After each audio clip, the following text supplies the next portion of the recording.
All right, fresh off of a 12-hour shift, so I need a little pick-me-up if you don't mind. But I wanted to come in here and get straight to it because we got a couple of things to talk about today that I just cannot allow this day to go past without me doing videos on these things. So give me 1 second, please. Okay. Wildfires. If you would have told me before the beginning of this year started that we'll be dealing with bombings, we'll be dealing with people driving up to the Trump Towers and literally blowing themselves away. One-way trip to hell, cannot come back. Do not pass go. Do not collect your $200. That we would have clowns sacrificing themselves as some type of martyr.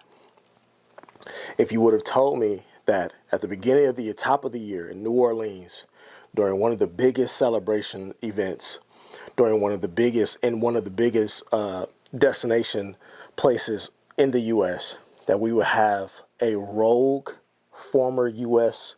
Army vet go rogue and proceed to take a pickup truck and run down dozens of people and destroying so many lives in the process of doing that. And then on top of that, we have all of the different subway attacks, all of the random shootings at clubs, and now you add in wildfires. And I think there was just a 3.6 or 3.7 earthquake somewhere as well that happened yesterday. Listen, if you would have told me that all of this stuff was going on and that we were going to jump the year off with all of this, it's insane, y'all. It's insane. And Cali is literally up in flames right now. If you would have told me that California burning down was that wouldn't have been at the top of the list of things that I would guess to happen this year. Cali burning. But it is a disaster. And I believe the fires are still going in certain parts, uncontrolled, and they can't do nothing with it. So they just got to wait, hope, and pray. But let's get into some of this news. I'm not going to show the whole thing, but I just want to give you a close-up of what's happening in case you have not been paying attention. We now know at least 10 people have died in the wildfires burning across Los Angeles County. Nearly 400,000 people still under evacuation orders or warnings, and almost 10,000 homes and buildings have burned to the ground. Right now, you're taking a live look at Granada Hills there in that area, and you can see that plume of smoke rising into the air off of that hillside. So now let's take a live look at the latest numbers for the largest of these fires. The Palisades and Eaton fires still at the largest fires, 20,000 and 13,000 acres respectively. You're looking at the destruction left in the wake of the Palisades fire. A total of about 35,000 acres have burned already there. Jesus Christ. The Kenneth fire also broke out overnight and has grown to 1,000 acres. The good news is that crews have made progress in containing each of the 5 major fires that we are tracking. And many residents in the Los Angeles area returning home to piles of rubble. ABC's Alex Stone is live in Altadena this morning with a closer look at the effort going into containing these fires and more on Survivor Stories. Good morning, Alex. Look at the background of this. This looks like the set of a movie scene. This looks like the set of a movie scene. This is insane. I can't imagine being here, or being there rather, amongst this massive growing fire that you can do nothing about. All you can do is run.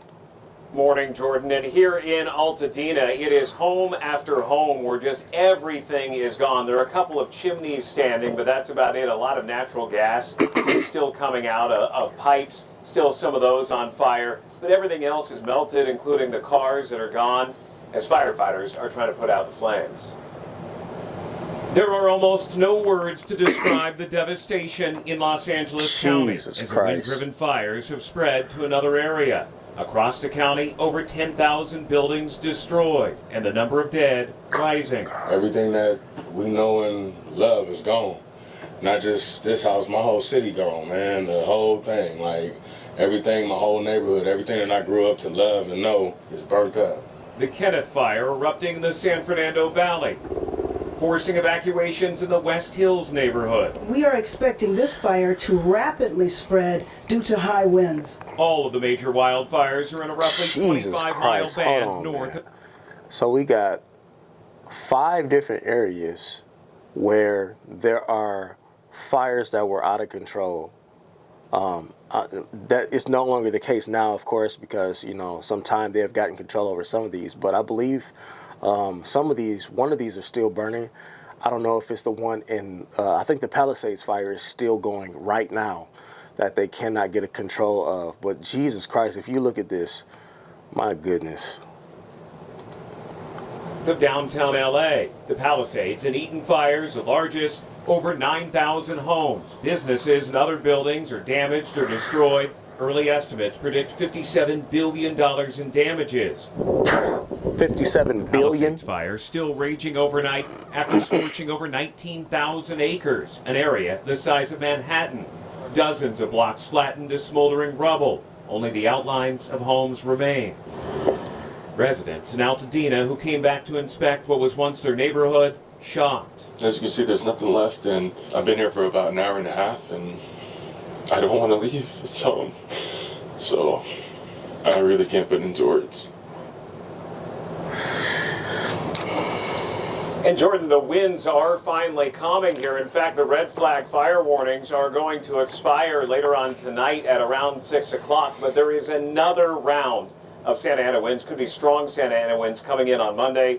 Firefighters are trying to take advantage of this right now, knowing what's about to come. All right, so let's pause here, right? I just wanted to give you all a visual representation of what's going on in case you have not been in the loop, right? I know a lot of people have. I know a lot of people have been staying glued closely to the story because it's been spreading across. We've never seen anything like this. I haven't seen anything like this since my birth. I haven't seen anything like this as far as a wildfire that has scorched an entire state the way it has, the way it's done California, right? And so I was listening to some of the details last night when I was at work about how this fire started and what happened. And so, you know, the strangest thing about it is they don't really know. They don't really know who did it. They don't know how the fire started, right? And because the fires are still burning and because the areas that these fires ignited in are still largely uninhabitable, right? They can't really do any type of examination on where the fire started, or they can't collect any data or any evidence or anything like that just yet. It's going to probably take them probably 2 to 3 weeks to a month maybe before they can even get to the bottom of how these fires started. So I know there's rumors out there about people that were starting fires, and I know they got one of the guys supposedly who was starting a fire in another area. But I just wanted to say that in addition to this was a perfect it was like a perfect storm almost of events, right? Because let's say that a person did start the fire. The reason that they could not put out the fire in time, or the reason that they could not get control of it, was because California was dealing with 100-mile-per-hour winds. So if you combine 100-mile-per-hour winds with a blazing fire, it's a catastrophe. It's a catastrophe for a natural disaster. If it's anything I've learned, if it's anything that I've learned from, and I learned this from watching anime, honestly. If it's anything that I've learned from watching an anime, is that certain elements, when they're combined, shout out to my Naruto fans, certain elements when they're combined are it's a catastrophe. It's a disaster to combine some of these elements. So fire and wind do not mix. So that is how this happened. And I was listening to some of the meteorologists, and we're talking about the makeup of California, how it's been, and they were saying that they haven't seen a dry season like this in quite some time, and the dry season made things epically worse. Epically worse. The dry season, because they hadn't received any rain, which means the ground was dry. There's no moisture really in these areas. Because they hadn't seen any torrential downpour of rain, it made it exponentially worse that these fires were blazing. So you add that in, dry land, fires blazing, 100-mile-per-hour winds. You have the perfect storm for a catastrophe, and that's what happened. And you're seeing a lot of people talking about their homes burned down. Listen, I don't wish that on nobody. And I saw people basically getting mad that some of the people that are well known, right? Some like artists, I believe, were coming out and talking about how their homes were burned down. I believe JJ Redick said one of his family's homes burned down. And you wouldn't believe the comments that people come out. They get to the comments and they just start destroying people's character. They start destroying people's livelihoods because they're like, oh, you just buy another one. You can afford to buy another one. It's like, bro, it doesn't matter how much money you think they have. Someone's house burned down. That's memories in there. You don't know what all was in there. That's their home. Their home burned down. I wouldn't wish that on nobody. So regardless of how much money you think somebody has, some shit is irreplaceable.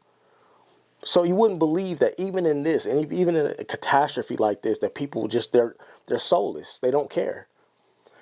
So anyway, I just want to give you the elements of how this thing got out of control. How it's still going again in the Palisades. But I got one more video I want y'all to check out just to give you a closer look at what's going on. And I heard people talking about that that there were looters and that they were, they had looters caught on tape, and that's not true. Okay, the people that they thought they caught on tape, they weren't looters. They were literally just grabbing what they could salvage and trying to get away from the fire.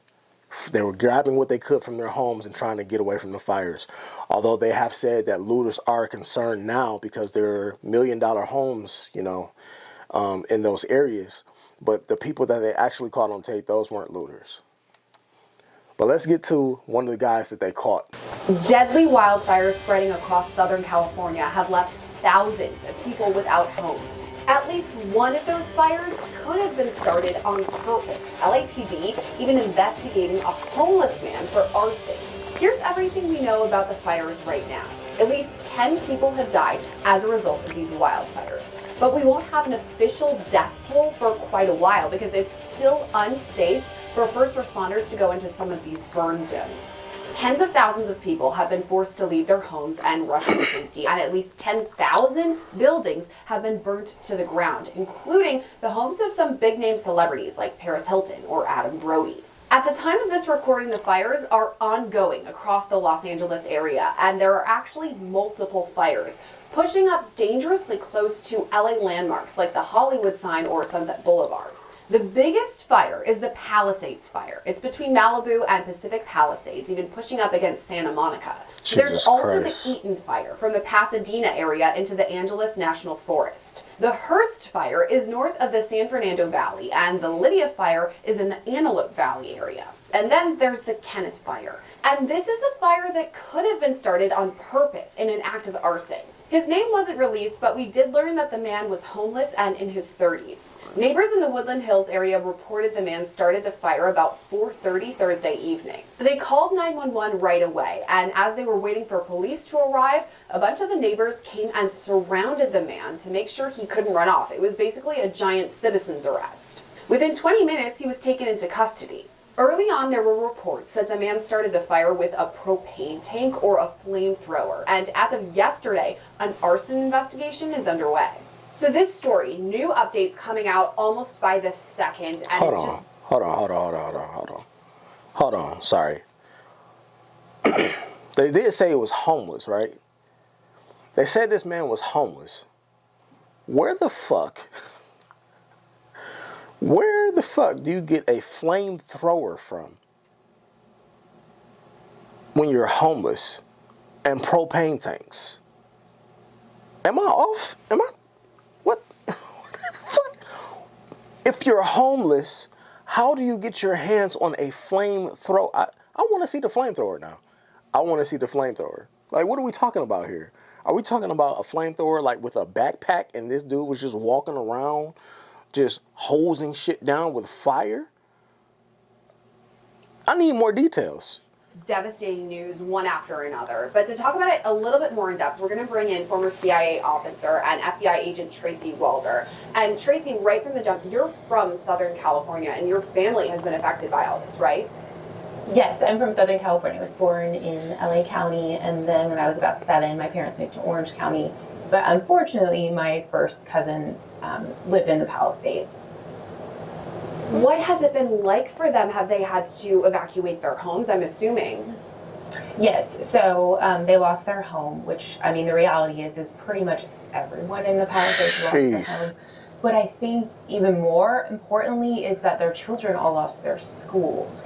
And so, you know, the reality is even if you try to rebuild there, right, there's no infrastructure to help the rest of the population. And so it will be very interesting to see how and if the Palisades comes back, because I think the loss of infrastructure isn't being, you know, talked about as much. I want to thank Upside for sponsoring today's You're not getting no sponsors in. She just said something very interesting. She said that even if they are able to rebuild in the Palisades, right? She just said that, you know, there's no infrastructure there basically to pick up where they left off. There's no infrastructure there to basically get back to what they were before the fires. And these fires, man, the fire claimed everything. The fires have claimed, it looks like a barren wasteland out there. Barren wasteland out there. And I did read how they were so desperate to get firefighters in that were, that could help get control of these fires, that they were going to prisons and getting, you know, ex-firefighters out and having them join in on trying to contain these fires. So, I mean, shout out to everybody who could lend a hand and who could, you know, those firefighters who were definitely putting their lives on the line out there. This is insane. I've never seen anything like this. That's why I had to cover it, because I've never seen anything like this. My family still is in Orange County Look as well, this. and you know, even in Orange County, we would get this. fires a lot in Laguna Canyon, where This is like something out of a movie. That, but nothing like this. It's like Armageddon. What I think is even more difficult is, so my best friend was evacuated because of that Runyon Canyon fire. She lives kind of right there, and so she went to her parents' house in Calabasas, only to be evacuated because of the Kenneth fire that was in Calabasas and Woodland Hills. And then went south, but then they extended the Palisades evacuations into sort of the Santa Monica area. So the reality is there's almost nowhere to go safely in Orange County. And so that's why, you know, a lot of folks are considering fleeing down into Orange County and those other areas. That's what I've never seen before. Certainly, as you mentioned, we get fires, we just do. But nothing like this, where there's nowhere safe necessarily to evacuate to. That sounds like a true nightmare, going one place to the next. All right, that's pretty. This is another 12 minutes long. I'm certainly not about to sit here and watch this whole thing. I did find it interesting that the dude that they caught, which is him right here, they haven't released his name, or at least that I saw or that I've seen, and he's going to get the blame for a lot of this. And they said that they caught him basically outside with a fucking flamethrower. How does he get his hands on a flamethrower if he's homeless? I don't know. Somebody make it make sense. But again, shout out to the brave firefighters who were out there dealing with this shit, because I have never seen anything like this aside from in movies in Hollywood. Y'all let me know what y'all think down in the comments. And I'll definitely be keeping my eye on this, and updates to come later.